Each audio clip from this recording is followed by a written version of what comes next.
These implants are the replica of the regular implants. The size is more than 10 times the size of the regular implants, so don't get confused.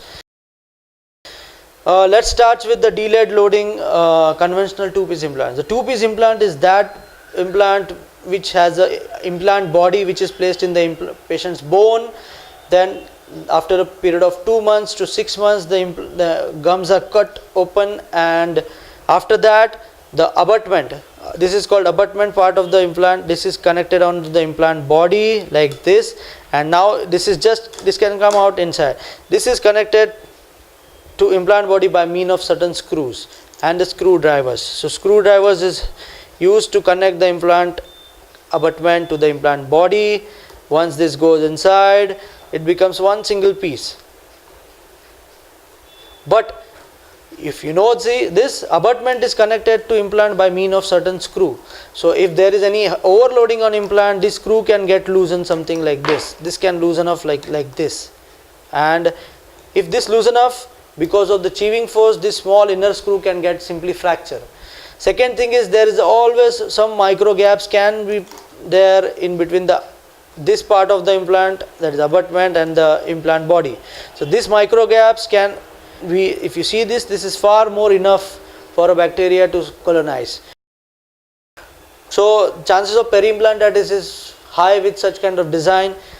If you compare the same thing in patients' single piece implants, this is the abutment, this is the implant body. They are the single piece, they are the mono piece. There is no connection between the abutment and the implant body, so there is no screw.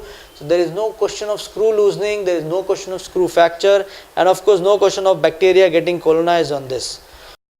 Variable single piece implants has been available with immediate loading implant systems such as BCS, such as KOS Plus, such as KOS Micro, and TPG implants are also available.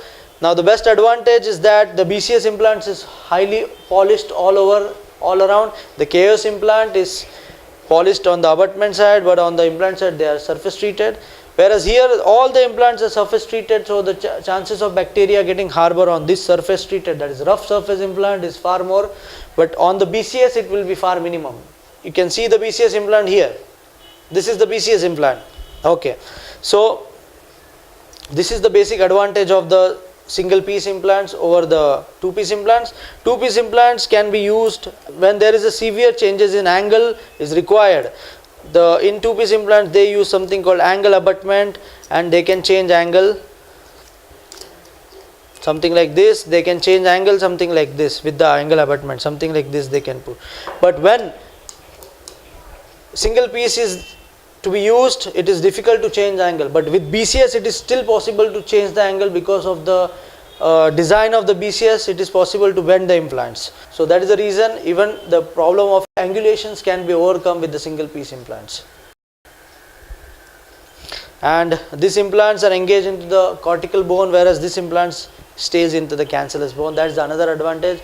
The procedure with two piece implants, the impression procedure, lab procedure, and the other part, maintenance part with two piece implants is quite difficult compared to that with that of single piece implants. So advantage of single piece implants is quite more compared to the two piece implants. Thank you so much.